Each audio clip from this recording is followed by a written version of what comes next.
अगर आप एक ऐसे एस्पिरेंट हैं जो कि 2026 के साल में अपना एलएलएम परस्यू करना चाहता है एक अच्छी जगह से, और आपका जो पर्पस है एलएलएम परस्यू करने का वो या तो एकेडमिक्स है या तो आप चाहते हो कि मेरे को कॉर्पोरेट लॉ में एक जॉब मिले, तो आपका एग्जैक्टली रोड मैप क्या है कि आप अपनी प्रिपरेशन को किस डायरेक्शन में लेके जाओ, किन एग्जाम्स को आपको टारगेट करना चाहिए, जिस हिसाब से आप टारगेट कर रहे हो उस हिसाब से आपको कितनी तैयारी करनी है, क्या करना है, कैसे करना है। ये पूरी वीडियो एक डिटेल्ड गाइड होने वाली है, और इस वीडियो के डिटेल गाइड के अंदर में मैं आपसे चाहता हूं कि प्लीज हमारे चैनल संभव लोकापरी को सब्सक्राइब कर लीजिए, बिकॉज यहां पे हम लोग रोजाना कैट पीजी, एलेट पीजी, आपके आईआईटी, जितने आपके एलएलएम एंट्रेंस एग्जाम्स होते हैं, बैंकिंग एग्जाम्स होते हैं, उसके videos, lectures, study material, study session सब कुछ लाते हैं, प्लेसमेंट के लिए भी गाइड करते हैं, सब कुछ करते हैं। तो प्लीज सब्सक्राइब करिएगा। और हम लोग यहाँ पे अभी क्लैट पीजी एग्जाम्स की प्रिपरेशन के पॉइंट ऑफ व्यू से केस लॉज के वीडियोस रोजाना ला रहे हैं, और उसके पीडीएफ जो आपके होते हैं विद डिटेल्ड उसके आपके मॉक पेपर्स आपको हमारे ग्रुप पे मिलते हैं व्हाट्सएप और टेलीग्राम के, उसको जरूर ज्वाइन करिएगा। अब एक एक करके कवर करना शुरू करते हैं कि आपको किन एग्जाम्स को किस पर्टिकुलर पॉइंट ऑफ व्यू से टारगेट करना है, टारगेट करने का तरीका क्या है, प्रिपरेशन करनी कैसे, पूरा मैं आपको बताने जा रहा हूं। देखिए, पहली चीज, अगर आप एक ऐसे स्टूडेंट हो जिसको कि एकेडमिक्स में जाना है, ठीक है, तो एकेडमिक्स में जाने के लिए आपके पास मल्टीपल अपॉर्चुनिटी होती है एलएलएम करने का, बिकॉज जो एलएलएम का प्राइमरी फंक्शन होता है वो एलएलएम आप एकेडमिक्स के लिए ही करते हो। किसी भी आप टॉप नेशनल यूनिवर्सिटी मान लो जाओगे, वहां पे आपको पहले दिन ओरिएंटेशन के बोल दिया जाएगा कि तुम यहां पे एकेडमिक्स के पॉइंट ऑफ व्यू से अपना एलएलएम करने आए हो, हमसे उम्मीद मत करना कि हम तुमको प्लेसमेंट देंगे, तुमको कॉर्पोरेट लॉ के अंदर में बढ़िया नौकरी दिलाएंगे, वो सब कुछ नहीं कहते। They are only focus upon academics, primary focus हमेशा वही रहता है। तो आपके लिए देखिए, जो टॉप एनएलयूज हैं टीयर 1 वाले, ठीक है, टीयर 1 वाले वो बेस्ट होते हैं, बिकॉज वहां पे एनएलएसआईयू नलसार में तो सीरियसली ऑन कैंपस प्लेसमेंट मिलती है भाई। उसके बाद उसके नीचे के जो कॉलेज होते हैं आपका जोधपुर, कलकत्ता, भोपाल, मुंबई, जेएनएलयू वगैरह, यहां पे क्या रहता है कि पीपीओ लगने का चांस है किसी अच्छे कॉलेज में, अगर आपने नेट क्वालिफाई करके अप्लाई कर दिया तो, और आपका मान लो पीएचडी परस्यूइंग में, तो और अच्छा एक आपका चांस बन जाता है। उसके नीचे जैसे ही आते हो आप टीयर 2 कॉलेजेस के लिए, वहां पे क्या होता है कि आपका डिफिकल्टी चालू होती है, बिकॉज उन कॉलेजेस का नाम इतना ज्यादा स्प्रेड आउट नहीं है, वो कॉलेज थोड़े से सिंपल है।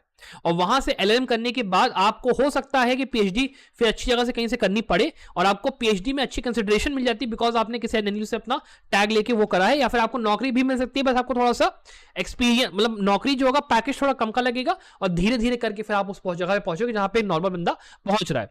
फिर अगर आप बात करते हो, आप मान लो किसी सेंट्रल यूनिवर्सिटी के थ्रू जान लो करना चाहते हो कि हाँ भाई कोई अच्छी सेंट्रल यूनिवर्सिटी के थ्रू मैं कर लूं, तो देखो आपका सीयूईटी का अच्छा ट्रांसफर रहता है। सीयूईटी का एग्जाम आपका जो है मार्च के महीने में होता है। मार्च के महीने में दिल्ली और बनारस हिंदू यूनिवर्सिटी, दोनों ही यूनिवर्सिटीज की डिग्री की वैल्यू टॉप क्लास है। वहां से एलएलएम करके भाई कहीं भी नेट क्वालिफाई करके जाओगे पढ़ाने के लिए, मिल जाएगी नौकरी, कोई दिक्कत नहीं है। उसके अलावा आप कॉलेजेस की बात करते हो एकेडमिक के पॉइंट ऑफ व्यू से, आईआईटी खड़गपुर एक अच्छा ऑप्शन है। वहां पे आईपीआर, क्रिमिनल लॉ और इंटरनेशनल लॉ तीनों का अच्छा स्पेशलाइजेशन मिलता है, वहां पे आप टारगेट ले सकते हो। आईएलआई एक अच्छा ऑप्शन है, वहां पे आप कर सकते हो। इसके अलावा मल्टीपल एग्जाम्स है, जैसे जेएमआई हो गया, जामिया मिलिया इस्लामिया हो गया, एएमयू हो गया, ठीक है। उसके अलावा आपका एक आपका एनएफएसयू का होता है जो कि क्लैट पीजी के थ्रू ही लेता है, वो आप देख सकते हो। आईपी यूनिवर्सिटी है, वो भी आप अच्छी मान लीजिए दिल्ली में आपको करना है, वो आप देख सकते हो, अच्छा आपका है। तो आपके जो मेजर एग्जाम्स होंगे, देयर आर 4-5 एग्जाम जो कि आपको टारगेट करने एकेडमिक्स की प्लेसमेंट के लिए। और उसका प्रिपरेशन का तरीका मैं अगर बात करूं क्लैट पीजी के पॉइंट ऑफ व्यू से उसके पीछे, तो देखो क्लैट पीजी का भी 3 महीने के आसपास, 2-3 महीने का टाइम रह गया है, तो आप प्रिपरेशन अभी शुरू करो। और मैं आपको सीरियसली बोलूंगा, हमारा एक कोर्स है 5999 का, मैं आपको उसमें क्यों जाने के लिए बोल रहा हूं उसकी बात समझना। रीजन उसके पीछे ये है कि आपके लिए ये कोर्स 15 महीने वैलिड है। आप अगर एकेडमिक्स के पॉइंट ऑफ व्यू से तैयारी करना चाहते हो और आपको यूजीसी नेट की भी तैयारी मान लो इसी कोर्स के थ्रू करनी है, तो इसमें हम लोग पूरा यूजीसी नेट भी 15 मंथ के ड्यूरेशन के लिए कोर्स वैलिड है।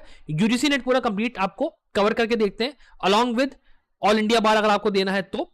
और आपका सारे exam CVT, IIT Kharagpur, AILET PG, ILI, AIAT, Symbiosis वाला, एएमयू, जामिया, जितने आप सोच सकते हो, everything is covered.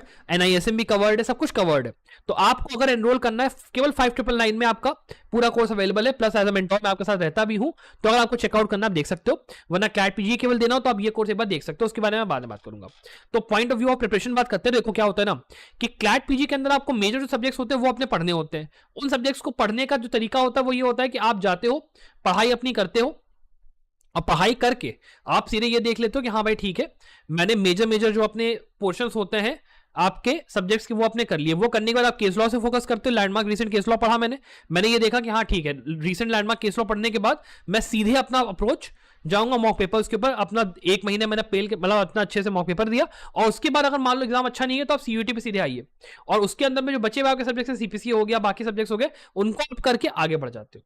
That is the way to go about it. Simple सी बात है। तो उसका जो रोड मैप है वेरी वेरी सिंपल, कि आपको थोड़े एक्स्ट्रा सब्जेक्ट्स पढ़ने, आपका काम हो जाएगा। तो मतलब 6 महीने का टाइम अगर सीवीटी के लिए है, it is a easy thing to do it. कोई बड़ी चीज नहीं है कि आप एग्जाम को निकालना चाहते तो आपका निकलेगा नहीं निकलेगा, that you don't have to think about too much. Simple सी बात है। दूसरे पॉइंट पे आते हैं कि अगर मान लीजिए आप फिर आईएलआई की बात करते हो, तो आईएलआई और आईआईटी खड़गपुर, पहली बात तो सीवीटी और आईआईटी खड़गपुर की तैयारी साथ ही में होती है, दोनों का सिलेबस काफी हद तक सेम होता है, तो उसमें जरा आपको दिमाग लगाना नहीं है। फिर दूसरी बात आप बात करते हो कि जो है आपका जो जामिया है या आपका बाकी जो आपके एग्जाम्स है, उनका क्या रहता है कि उसमें थोड़ा सा आपका इंटरव्यू वाला पोर्शन होता है, या फिर उसमें इंग्लिश या जीके आती है। तो उसके लिए फिर से मैं वही कहूंगा 5999 वाले कोर्स में आ जाओ, सारा उसमें कवर्ड है यार, जीके इंग्लिश वगैरह सब करवा दी है उसके अंदर, हम लोगों ने इंग्लिश मतलब सब कुछ ही करवा दिया, तो आप जो चेकआउट कर सकते हो। बाकी तैयारी का पॉइंट ऑफ व्यू से बात करोगे तो एक बार क्लैट और सीवीटी के लिए प्रॉपर्ली प्रिपेयर कर लो। अपने आप टाइम रहता है आपका, क्योंकि वो पेपर्स आपके जून जुलाई में होते हैं, ये सारे आपके पहले होते हैं, तो आराम से उसके प्रिपरेशन आप कर सकते हो। फिर देखो दूसरे पॉइंट ऑफ व्यू से बात करते हैं आपका कॉर्पोरेट लॉ से, कि हाँ सर मेरे को कॉर्पोरेट लॉ में अपना एलएलएम करके मेरे को जाना है आगे चल के, तो मैं क्या करूं। तो देखो आपके लिए CLAT PG is a good option. CLAT PG के अलावा एलेट पीजी के अगर आईपीआर प्रोग्राम में हो तो इज अ गुड ऑप्शन।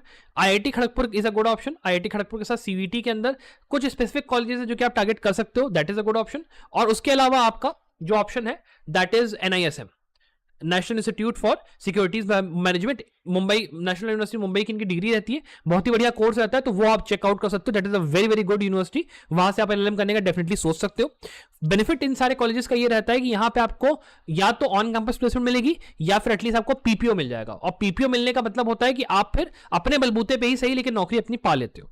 और वहां की तैयारी का भी सिंपल फॉर्मेट वही है जो कि ऊपर में आपको जैसे मैंने बताया कि फॉर्मेट आपको रख के चलना है, कि आप कोशिश आप ये करिए कि आप तैयारी जो है अपनी फेज वाइज करिए, कि पहले क्लैट और एलेट पे आपने ध्यान दिया, उनकी तैयारी करा, मान लो एग्जाम अच्छा गया नहीं गया उसकी मत सोचो, कर्म पर फोकस करो, फल की चिंता मत करो। उसके आगे दूसरे फेज में आओ, उसके अंदर में जाओ और अपना जो है तैयारी करिए सीवीटी की और आईआईटी खड़गपुर की। फिर अगले फेज में आइए, फिर अपना आईएलआई, जेएमआई या जो भी आपको एग्जाम देखते हैं, एनआईएसएम वगैरह, वो आप देखिए और अपना आगे बढ़िए। That is the way to go about it, is very very simple. तो अकॉर्डिंगली अगर आपको ये वीडियो पसंद आया, वीडियो को लाइक शेयर जरूर करिएगा। आई होप आपका ये जो प्रिपरेशन की जर्नी हो बढ़िया हो, अच्छी हो, और इन सारे एग्जाम्स के लिए डिटेल वीडियोस मैं आपके लिए लेता आऊंगा कि क्या क्या प्रिपरेशन का तरीका है, क्या कैसे है पूरा डिटेल में। बाकी मैंने आपको रोड मैप यहाँ पे इस वीडियो में कोशिश की देने की, तो अगर आपके कोई क्वेश्चन हो आप पूछ सकते हो, वरना यहाँ पे अकॉर्डिंगली मैं इस वीडियो को यहाँ पे एंड करता हूँ। Thank you very much watching this video.